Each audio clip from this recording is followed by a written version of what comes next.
And Anne Marie, roll call, please. Councilmember Oriole. Here. Councilmember Weiss. Councilmember Whalen. Here. Mayor Pro Tem Renagi. Here. Mayor Kemp. Here. Okay, we're going to start with the Pledge of Allegiance. Everybody rise, and Bob has the pledge.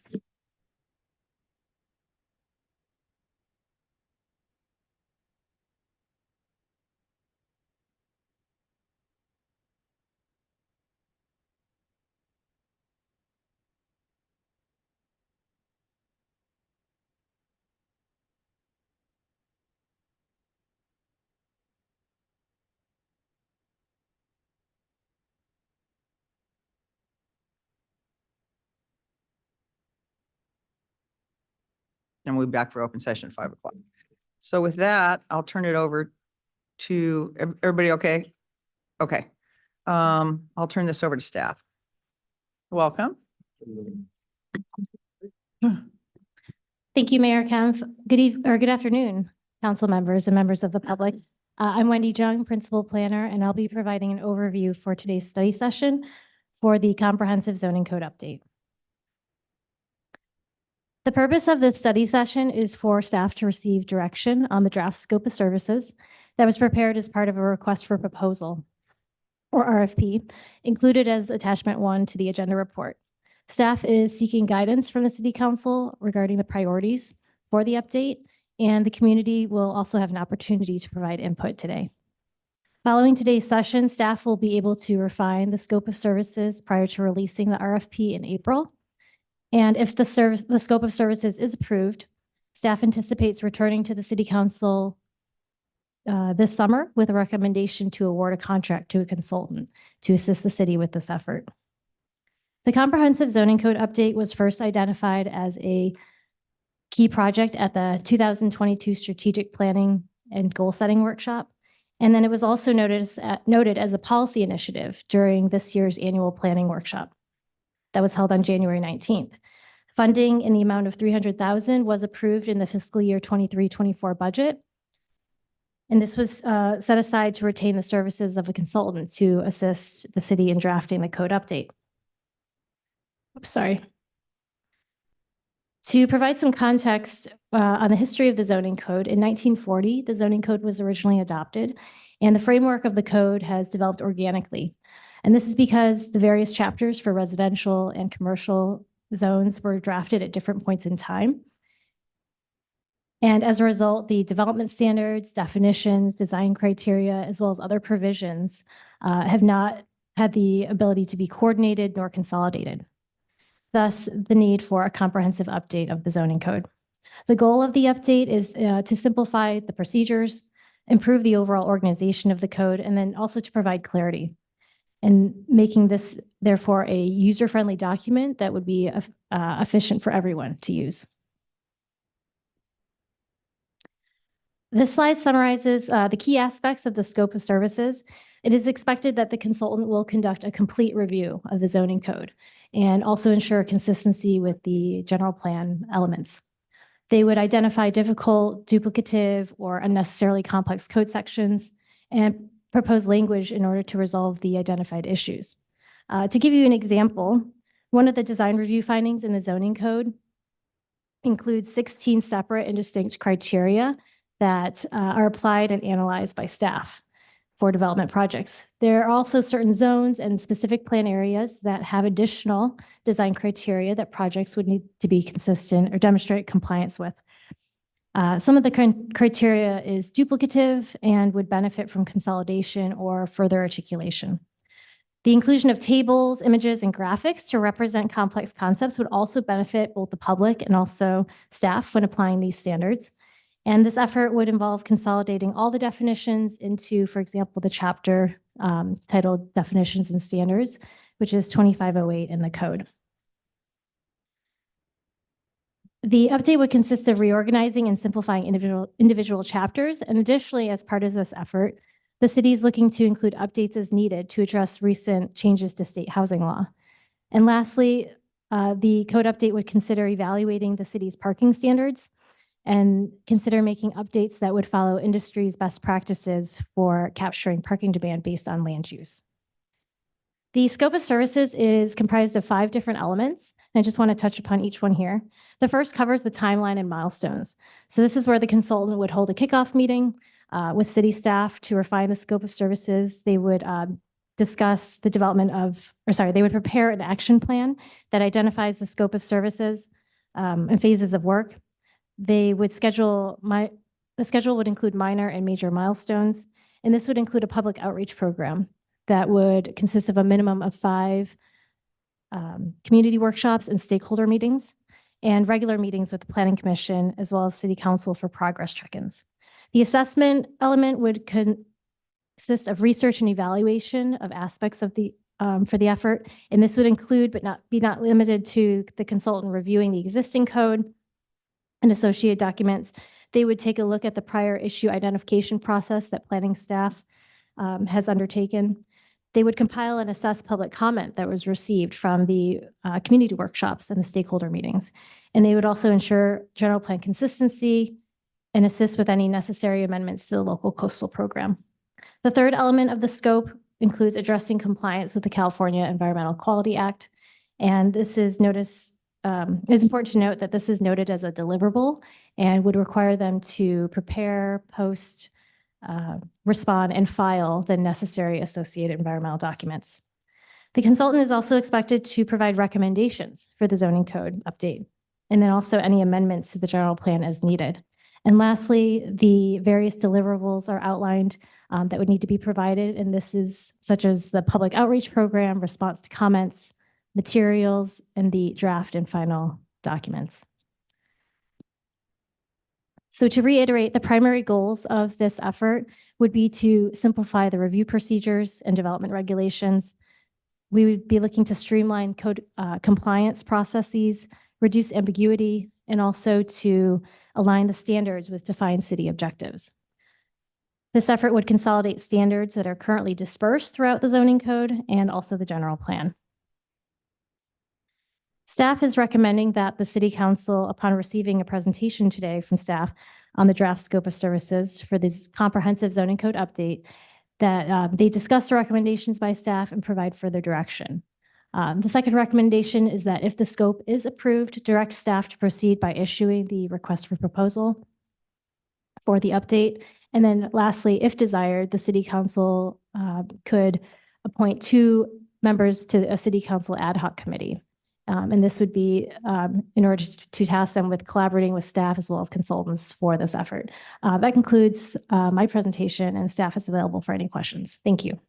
Thank you, Wendy. Okay, any questions for staff? Anybody?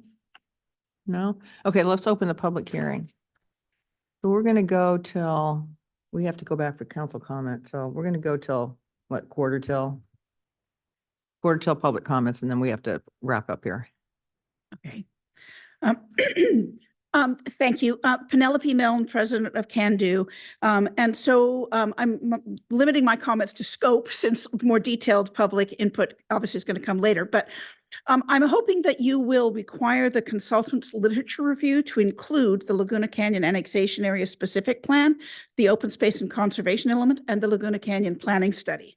And the reasons I say that, when you look at the city's zoning code, Title 25, you see no listing, none at all, for the M1B zone. And this is just an example. M1A is listed, but M1B doesn't even have a title. The Laguna Canyon annexation area specific plan does have a title in that list, but not the text of the specific plan. If you knew to look on that, it would tell you that the M1B zone text is entirely contained within the specific plan. But there isn't like a link to the specific plan or anything. So if you knew to look inside that link, you still don't have the text, nor an easy way to get it.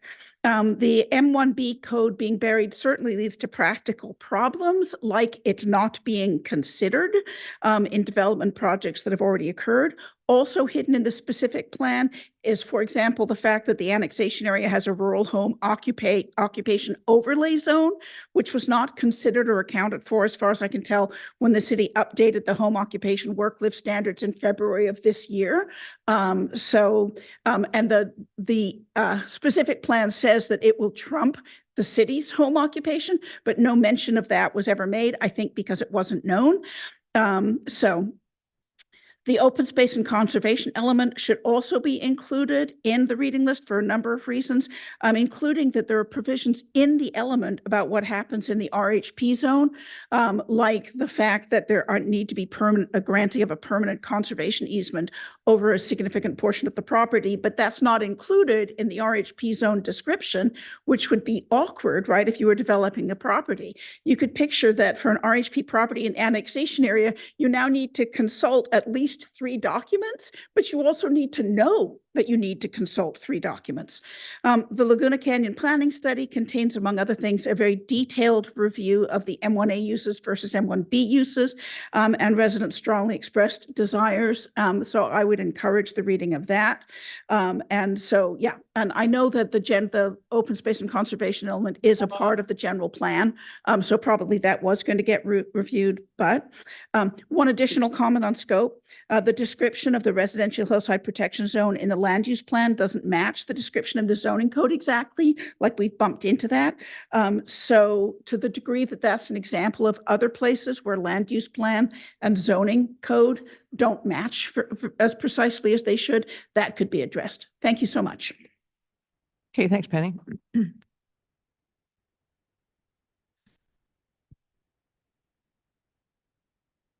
Hi, everyone. My name is Robbie McInerney, and I was born and raised in Laguna Beach. I attended all the public schools here in Laguna, and after graduating in 2013, I attended school in Northern California. I graduated in 2017 and returned home to start a business alongside my brother, where we recognized there was a true need to bring together our community here in Laguna, especially the contemporaries. So our hope was to introduce a lifestyle apparel brand that would support the community through events, experiences, and additional activities and workshops out of our North Laguna location. We're located right next to the Royal Hawaiian at 353 North Coast Highway. And our hope is, as a small business here in Laguna, to have more clarity and visibility into what codes, regulations, or requirements would be needed for us to expand the scope of our offering at our retail location for additional events and experiences, and most specifically through a food and beverage offering, and then an area in our back section where we could support the community as well. So there's been much ambiguity around the zoning codes for parking requirements.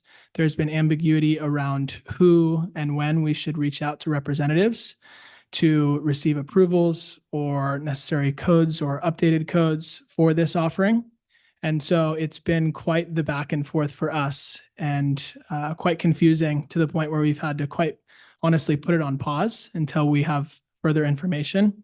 But our hope is to be a voice for other small businesses that are seeking to expand their scope of offering here in the local Laguna Beach community, so that we can really be a beacon of light for others to gather around the things that our generation is looking for. And that's music and workshops and food and beverage offerings.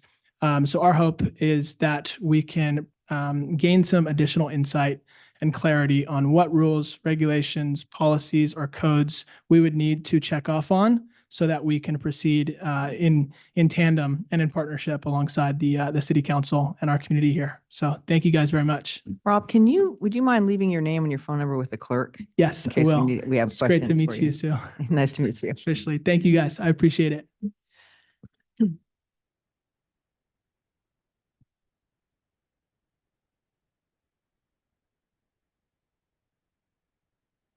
Hello, I'm Nancy Sarah. Most of you know me.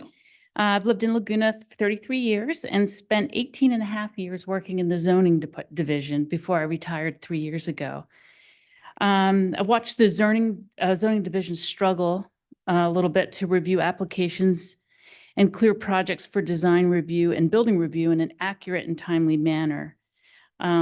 I loved my job here, by the way. I follow the Design Review Board, Planning Commission, and City Council meetings by reviewing all the agendas, plans, staff reports, public communication. I watch the meetings. Sometimes I watch it the next day because they go late, and I've got to hike every morning.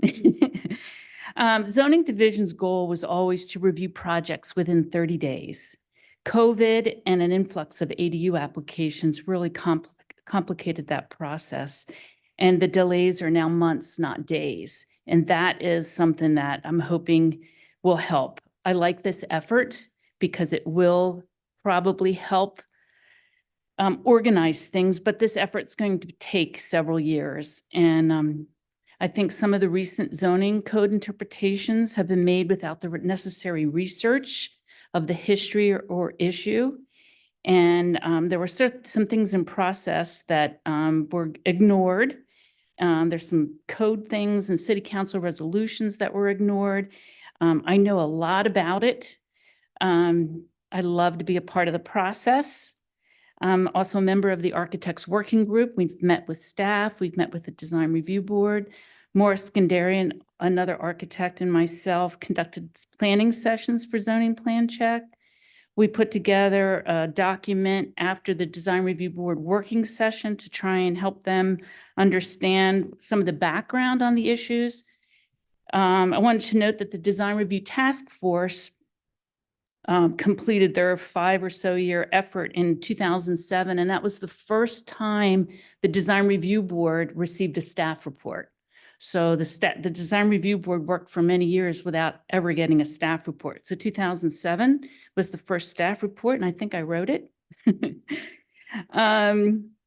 I also participated in this Lean Six Sigma program that's the Mayor Sue Kemp brought to the department. Community Development Department participated in that along with some of the other parts of the city.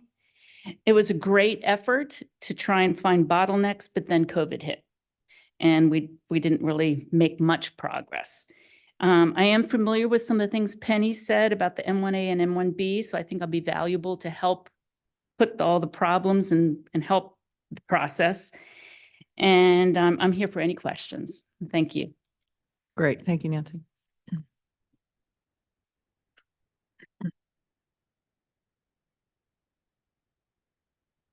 Good evening, Morris Skandarian, architect for the last 50 years in Laguna. So I've seen it all, and several planning directors, several design review boards, probably done 1,000 projects. Haven't made a list of them, but if you count the times I've been at design review, it adds up to about that. I think I won't repeat what Nancy said, but we're on the same page. We've been collaborating on this issue for a long time. I like the goals that the staff has set for the group to investigate, clean up the code where we can, but I hope we can do it without selling out the character of our town. So I'm a little concerned that the streamlining process thus far has resulted in a lot of complications, a lot of negative reactions from the public, a lot of positive as well. But the word I think needs to be looked at a little more in depth and make sure it's not expediting permits such that we lose the investigation of it. We are suffering, I think, from the fact that, as Nancy said, COVID issues, overwhelming amount of projects. We also have a new staff, which we're all aware of. And I hope that when we institute this process, that we have somebody on staff that's experienced and can help oversee it, if not Wendy, someone else equally as qualified. The other thing in the scope of work, I'm hoping that the Design Review Board would have a more active part. I see on page 8 that there's only the consultant would only attend one Design Review Board meeting. I think Design Review does 80% of all the reviews and has to implement the code. So I'd like to see their involvement more so. If on that, maybe at least 2, and then later on with 3 planning commission hearings, that we also have 3 Design Review Board hearings. And then lastly, I think training of our staff is important, and that's what we've been lacking for the past 2-3 years, that we get new staff, qualified people, but the protocol and the process we have for training them, I think, is lacking. So with the new process, I hope that we can institute a training program for staff that's more effective. Thank you. Great. Thank you, Morris. Afternoon, folks. Lance Polster, also an architect here, for not quite as long, almost as long, maybe about 45 years. And I just second all of the things that the others have spoken. Thank you so much, Nancy, also for speaking up about, she had just a wonderful experience. We all got a lot out of her dedication to this town. I do say one thing I think that was a little bit off. I was on the task force. I think it was 2010 that we ended, actually. So I think it was a little bit later that we had our first staff reports. Just a few things I've mentioned as I knew this was coming up. I spoke with Mayor Pro Tem Alex a little bit about this idea that I had way back when Cal Butterwick was our director. An idea that when there's a lot of folks coming into town, and we all want efficiency, and I think one of the biggest things, the bottleneck, is down at City Hall when somebody comes in, what do I do? Do I go here? Do I go complain over there? What do I do? I always thought an idea would be an ombudsman, somebody there who could just direct people, handle little issues here and there. Long Beach set this up. Alex sent me just recently has instituted a person who is called an ombudsman and actually handles the everyday things that go on. If you sit there and you wait in the City Hall, you see people frustrated, not knowing, I just want to add a toilet to my bathroom, and what do I do? Oh, I got to go to planning first, then I got to go over here. I think you could take out a lot of the bottleneck at the city by just having some more fast stream, simple things that don't need a lot of effort. Another thing is when plans come in, I believe that the policy right now is they all have the same priority. I think if you're building a brand new home, it obviously has more time into it than if you're just adding a water, a bathroom onto your house or something. So there ought to be maybe a way for fast streaming some stuff. Most clients don't understand why it's all the same amount of time. Another idea might be time at the counter. I try to respect that the planners are taking away time from checking plans to come to the counter to help everyday people like myself and so forth. So I try to make sure I've got one or two questions and boom, I'm in and out. A lot of folks I see them sort of taking advantage of that, where let's say that they're an out-of-town real estate person who wants to know all about 3 or 4 or 5 different properties, and they just say, what about this? What about this? And I watch them take 20, 25 minutes of that staff person's time at the counter. I say, you could easily just say, look, if you're more than 2 projects, you got to set up a meeting, and there's a cost to that. That would be, I think, a way to kind of weed out a little bit of the overlap. Anyway, can I say one more thing? Letters coming in late. There's notorious people that love to turn in letters late and sort of work the system. I asked a planner today, what is the policy when you have letters coming in late to a public hearing? And I've been a part of a project that had to be dismissed, reheard because of one letter coming in. All the board members got to see it, but it wasn't formally introduced. I think other towns have this. I've talked to Don Sheridan about this, where maybe if a planner, if a public brings in a letter too late, they have to read it at the hearing. It's the most that they can do. They can take their 3 minutes to read it at the hearing or whatever they need to do, or pass it out at the hearing, but it doesn't delay the process of the hearing going forward. So maybe there's a limit. You have to turn your letter in at least 24 hours before the hearing so everybody can respond to it. Anyway, thank you for your time. Thank you, Lance. Yeah.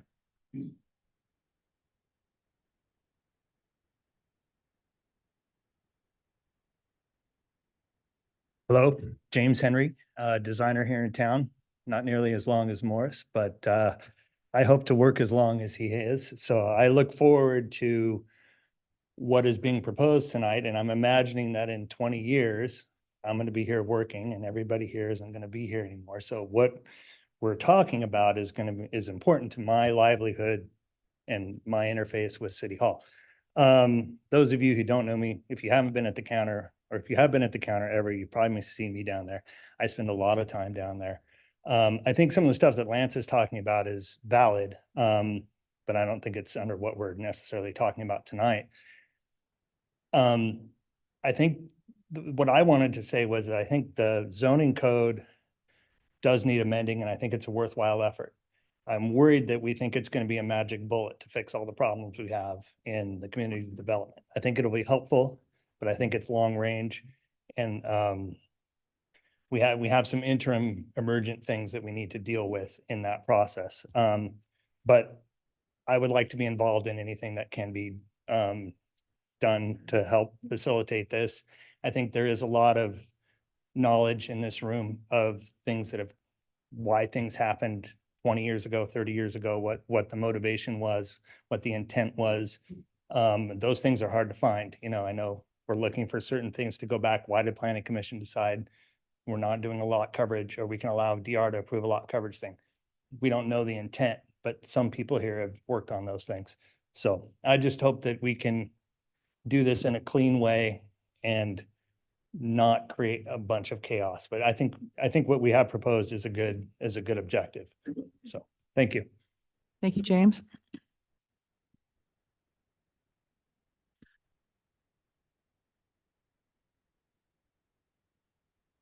Hi, my name is Monica Tusher, and I used to work here also. I worked here for 15 years. I did a lot of policy writing. In fact, I think the last large effort that the council directed staff to do was back in 2000, and that was to address mansionization.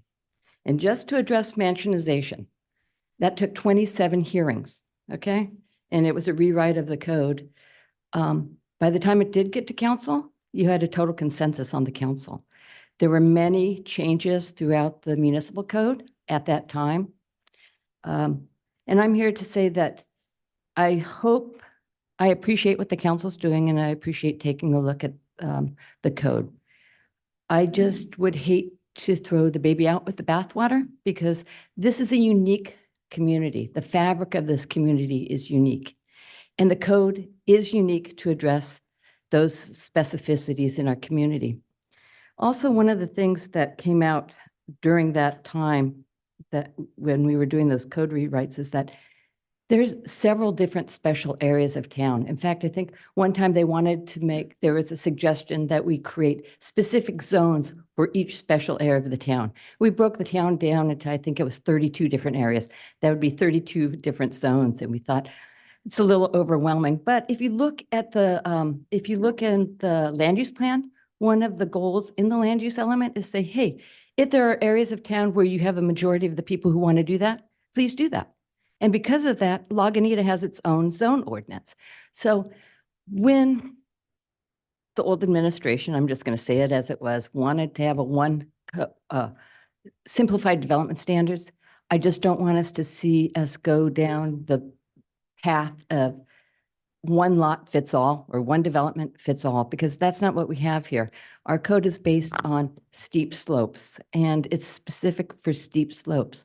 The other thing I wanted to say is you've got a set of subjective design review criteria. Wendy was mentioning it, and there's 16 different subjective design review criteria. I think before you direct someone to spend a lot of time and effort, you need to really think, do you want staff to be administering that subjective criteria?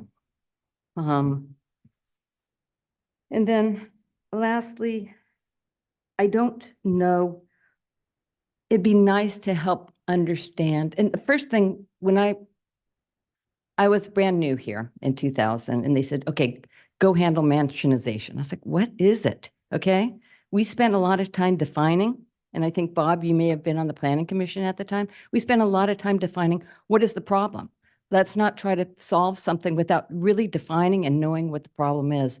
We spent a lot of time, and at that time we felt that the issues from above the street looking over projects were fine, but the complaints we heard from people with regards to mansionization is looking up at the hillside and the steepness of those. So at that time, we defined the problem and we tried to solve that. So I think maybe a lot of work should go on the front end to define the problem so that you can come up with good solutions. Can I ask a question? You can Is it ask me a okay? lot of questions. Okay. Uh-huh. So the idea of having different sort of zones, in a way, it sounds sort of overwhelming, but could it arguably lead to more predictability? Because like if you were in Arch Beach Heights and you knew that this is kind of the expected height that you're able to go to. Do you see what I'm saying? Like, would that be something that would actually lead to more predictability? So Arch Beach Heights it does have It has its its own own zone. zoning, yeah. But yes, there are different areas. It is an overwhelming task. And I think that if you have areas in town, like Temple Hills, okay, Yeah. Temple Hills was one. At the time, they had their own kind of informal HOA, but they developed on a standard. And at one time there was talk about creating that. And the land use plan is written in such a way that, hey, you're supposed to encourage that if you have the majority of people in that wanting to move forward, or you have people who want to work on that. So like, give me an example of what kind of standard that would be. Well, and up there, that was a subdivision, okay, and it was graded, and you would create different height standards so that the lower side of the street would have a lower height above the street than the lot above. So you'd actually know, you would have a real building envelope because, Yeah, but yes, but in different situations. got it. Okay. In different situations. helpful. I don't think you can have one building It envelope. can't be like Irvine At Cove, all. for example, where you No, have, and that's the one yeah. thing, you want to stay away from. because we've already, yeah. Okay. And this community is one of the first communities that had design review. I mean, I was a planner for 35 years in different cities, okay? And each city I work in had its own design review, like Del Mar. So design review is not new, but it is a process where you have an independent board who evaluates the subjective criteria. And we understand that that changes with appointments, but the appointments are made by you, rather than having a staff person say, hey, does that block a view or not? And having the ability to changing of staff people, or having a staff member that may not take into account all of the issues that are involved. I think the design review process is a good process for the city. I think what's broken is the processing, not necessarily the code, but definitely there can be lots of cleanups to the code. And I'd also like to be involved with my fellow Lagoonans here. Okay, thank you. Anybody else? Okay, I'll close the public hearing and bring it back to council. Yeah, go ahead. Yeah, so I think that the community development process is probably the most important thing in Laguna Beach because it's, as Morris said, it's about the look and feel of Laguna Beach and that the community character. So whether it's in the neighborhoods or whether it's in our downtown or the commercial zone, I think it's a priority. It's also the number one thing I hear about from residents who have concerns about, where they're building or where their permit is or their experience with the design review process. And in a way, I think it paralyzes City Hall, the status quo, where the city manager has to be getting involved in. I'm sure, Sean, you're not going to miss some of those neighborhood disputes that you have to get involved in. But so I do think I agree with staff that we do need to make some changes to the zoning code that would create a lot of less ambiguity. And like I said before, I don't think this is about changing the look and feel of Laguna Beach, but instead about right sizing our zoning to match our community character, which in my view is one that's walkable, creative, quaint, and charming. What's interesting about, especially in our commercial zones, is you look around at the businesses that we all go to, and many of the iconic buildings, and they're non-conforming. So if our town, hypothetically, if we were to start over, and we would look like Aliso Viejo, when you look at our parking requirements, we'd be a giant surface parking lot. So I think we really need to look at it from that perspective about not changing what makes Laguna special, but actually making our code reflect what makes Laguna Beach special. I think the process is also really important because, one of the most important things the first thing that we did is we took an oath of office to the Constitution of the United States and the Constitution of the state of California. And it might sound cheesy, but I think we all have to take that very seriously in upholding fairness, where it doesn't matter who you are, you're going to get fair treatment by the city of Laguna Beach. And so when we have when there's ambiguities in the code, it can turn staff into the role of policymaker, which is a role that staff does not want to be in. And the community doesn't want staff to be in because we're the ones who are elected, not the staff. So I think that's important. And when at the same time, when things are characterized by exceptions, meaning like if you can't open up a small business in town without, hiring a lawyer and figuring out a way to navigate the parking requirements, that creates a system that favors special interests over small businesses, which in my opinion is not something that we want. We want small businesses to thrive in Laguna Beach. So I look at this in kind of three different ways. Number one is three buckets. One is going to be, actually, I'm going to simplify and make it two buckets. The first is residential development. So that's kind of what we've been talking about today. I think we're always going to have I agree with everyone. We're always going to have a discretionary process because things like view equity and neighborhood compatibility there's never going to be a way to have a ministerial approach to that. With that being said, I think we can still provide data in staff reports that helps decision makers make findings like view equity. Mark Orgill has some ideas on that he can share. And then also I think we want to design it for the user. So we want to make it when you read the code, you don't need to, when it says like refer to exceptions in another chapter of the code, we don't want that. We want it to be where you can just read the code. So that's sort of more of an organizational thing. Then the second component I think is small business is our commercial zone, which is where our small businesses are, but also our housing opportunities.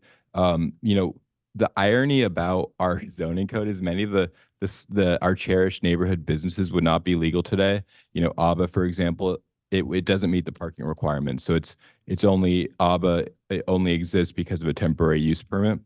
My active culture, I learned that for them to open, they had to do something creative with being like a gallery. Wig Sandwiches, they had to use a historical exemption because they couldn't comply with the parking requirements. Robbie was talking about Wilbo and the ideas that they have.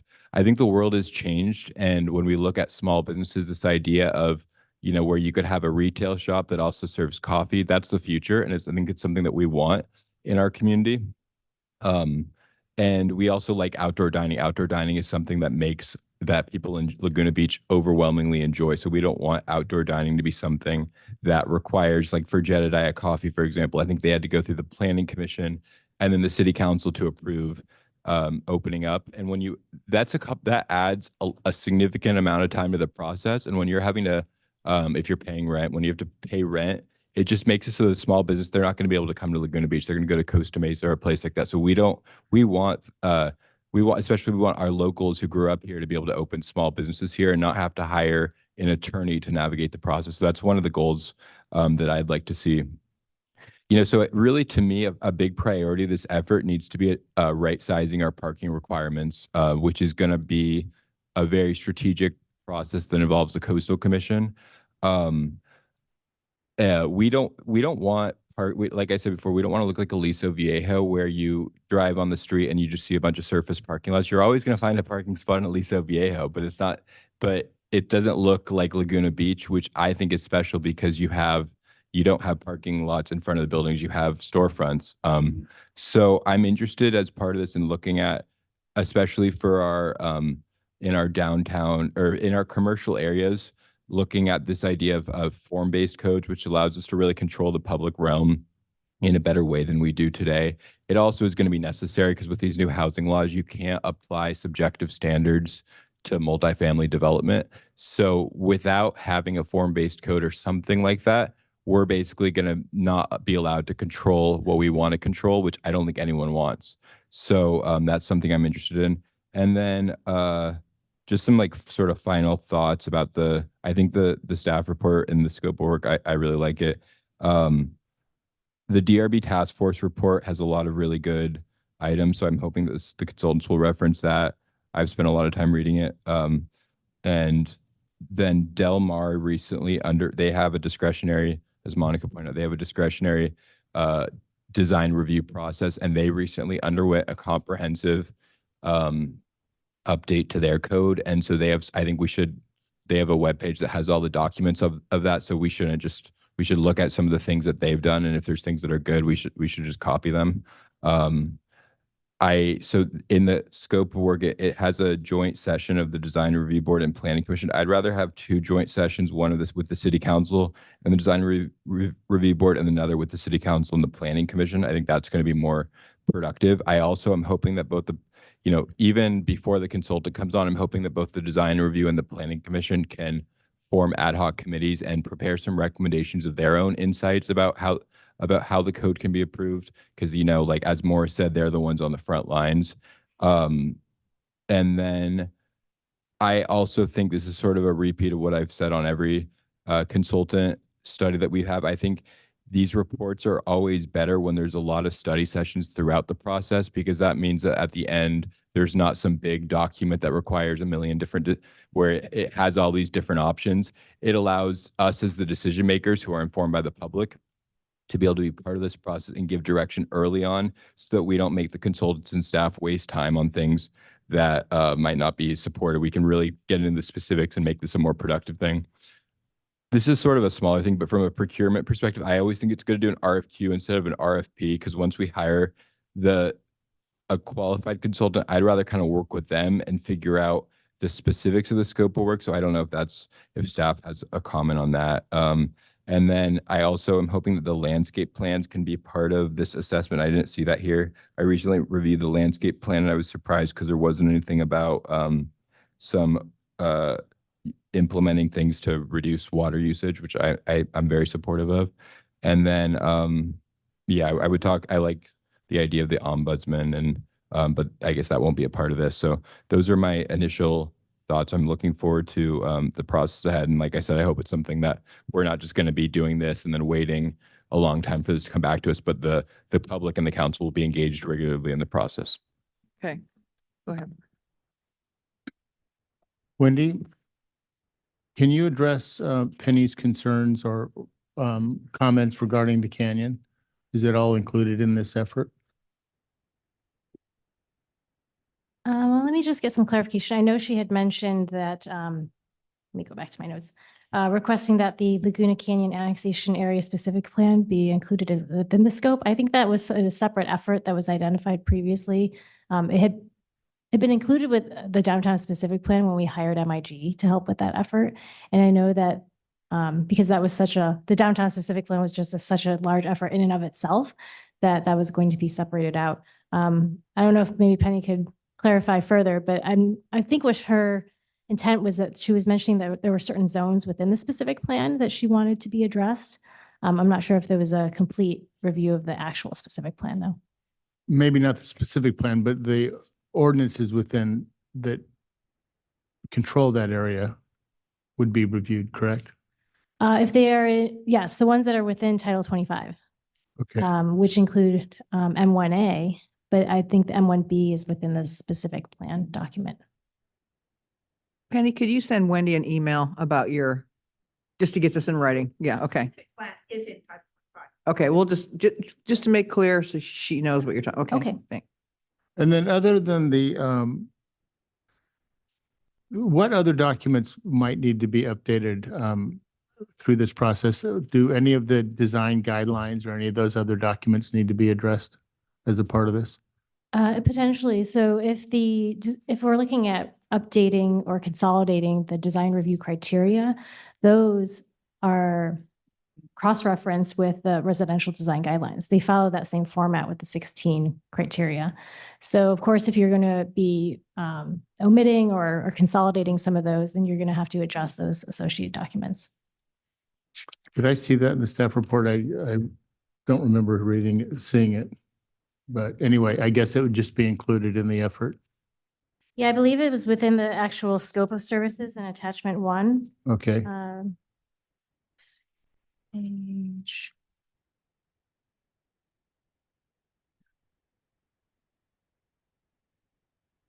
The second paragraph on page 4 of the report. It talks about that the city would be interested in centralizing the city's guidelines, and make it easier for not only the public, but staff for analyzing findings for land use decisions, and that revisions to these guidelines may also be needed. Okay. So it did specifically say design guidelines. Okay, great. Thank you.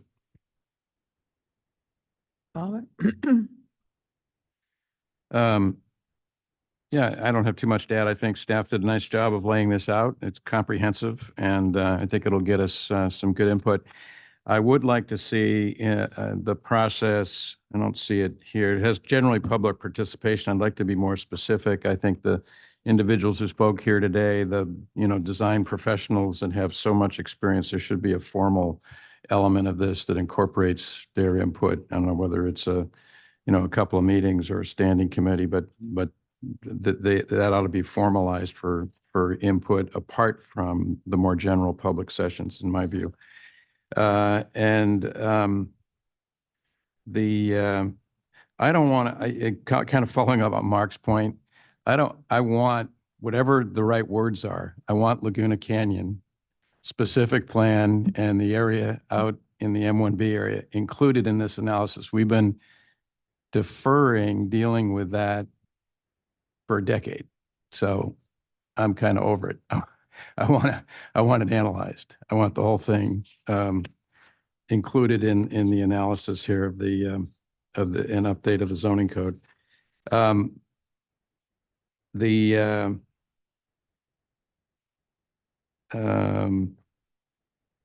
agree with Alex's point. I think a couple of joint meetings, and then a question, I guess, for staff, which is on page 8.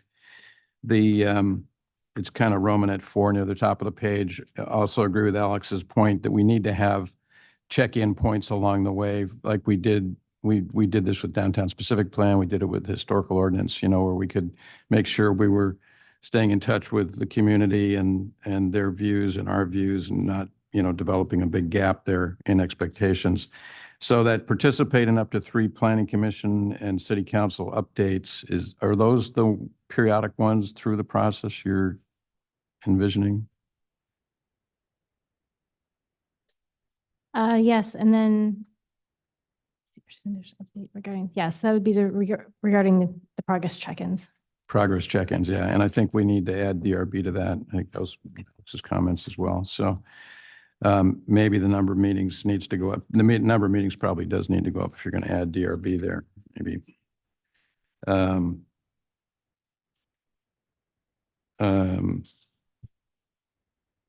And those are my thoughts. I think it'll be a good process to go through. Oh, one last thought on the parking, evaluating the parking. We did in the parking management plan, we already had given some direction as a council to staff to proceed with some parking code analysis and updates. We need to coordinate those efforts. I don't want two parallel efforts, at cross purposes happening there. So I'm sure staff would be aware of that. Has that already started? I hope so. Well, either way, I just want it to be prioritized. So I agree. It was in the parking plan, management plan Yeah. we approved. No, Yeah, I don't know the answer. Okay, George? Yeah, thank you, Mayor. Yeah, I think I have a comment about, Bob, your comment about, and Mark, I think the canyon has to be included, but doesn't that require mapping the Blue Line Creek, because we haven't avoided that for 30 years as well? Thank you, Councilmember Weiss. We do have a separate effort underway to handle the watercourse mapping that will also be in parallel with the update to the open space conservation element. There won't be any, this will merge smoothly into that effort. Ideally, that effort moves forward slightly before this one. They should be on track. For this one, okay. I guess my other comments are this, that I appreciate the talent in this room and agree that there should be some pre-meetings with the architects who appeared here and residents as well, and a small group of them or all of them to provide input into this. They've been here a long time and have a lot of experience, both working for the city and as architects serving residents. So I'd like that to happen as well, aside from the input from the public.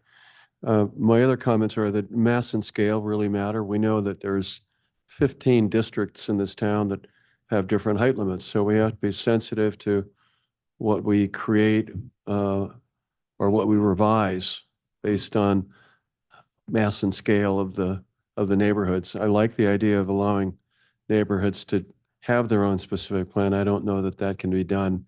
I know that those that you mentioned have probably been created out of kind of an accident, right? Archreach Heights was a subdivision, TOW, South Lagunas as well, incorporated from the county, and all kinds of things went there. My other question is on non-conforming structures. Is this an attempt to, will this be an attempt to bring them into the fold of conforming? Is that at all being considered?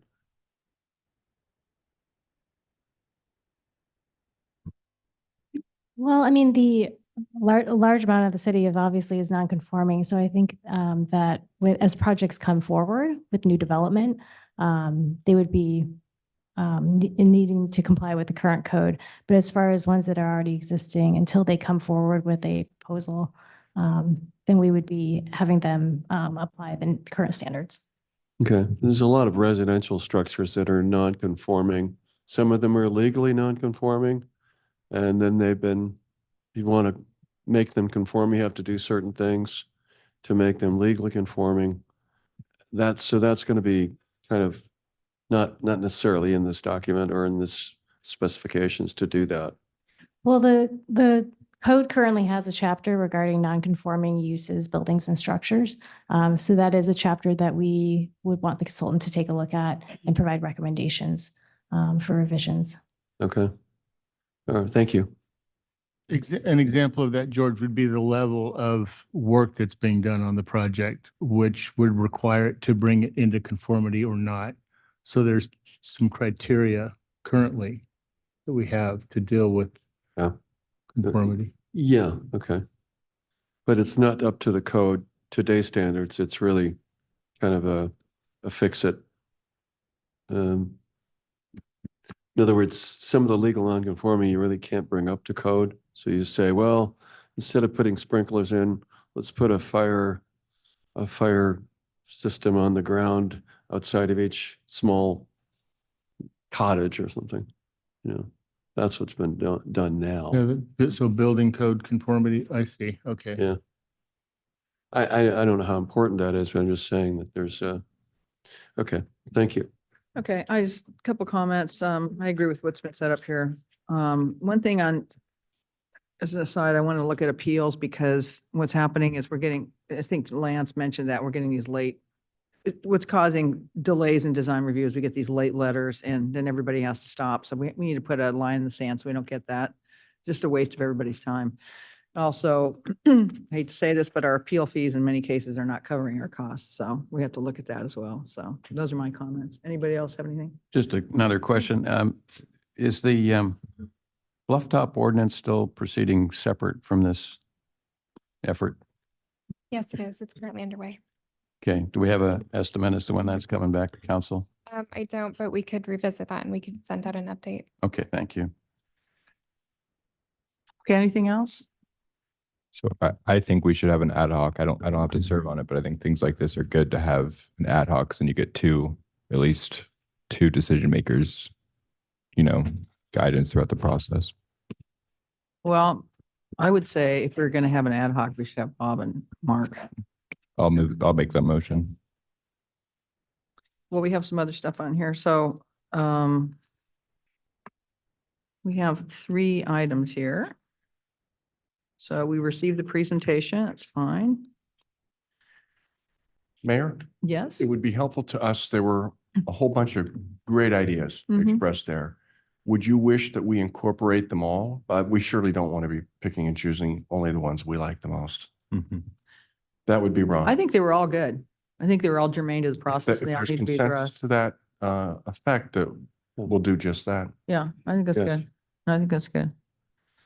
Okay. If we want to create a subcommittee, we have to have a motion. And I think we have to do one and we have to do a motion on 2 and 3, right? Anybody want to make a motion?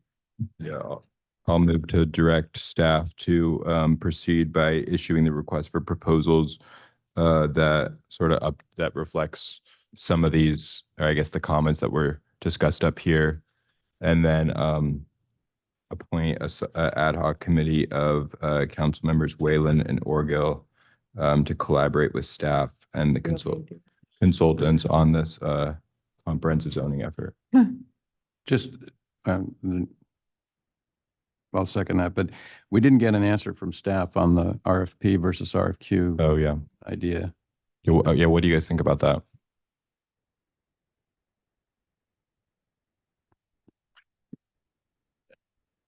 If I could, generally on procurement for this, in this case, I think the RFP with some revisions would probably be the best effort for this because we do have a specific task, which is updating the zoning code. Okay. And so that's the scope. We're asking a consultant to provide a proposal on.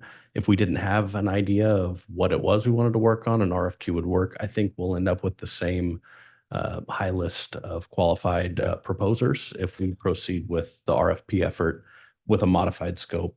And there's nothing to stop, like if they say this doesn't make sense to do it this way, let's do it this way. There's nothing to stop a contract amendment or a reallocation of funds for different tasks. Correct. We generally, and we'll make sure in this one that we have a statement in there that if consultants who are proposing see areas that they should propose something different Perfect. or add on services, that they're encouraged to do so. I like that a lot. Okay, if that's it, we are going to go into closed session. We'll be back at 5 o'clock. I don't think we voted on the motion. We didn't vote. Come on, guys. All right. Aye, You seconded it, right, Bob? I did. Okay, all in favor? Aye. Aye. Okay.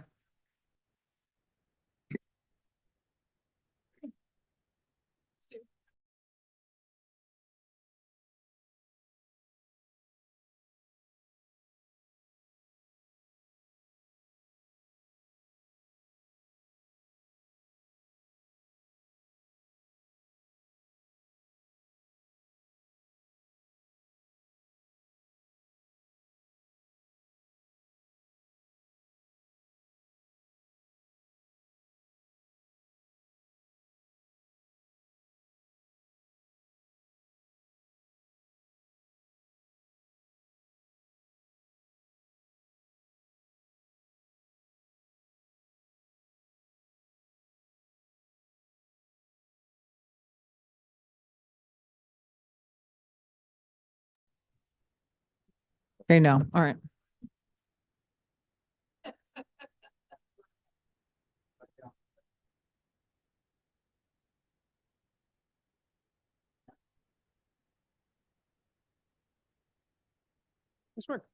You can mute it again, Joe.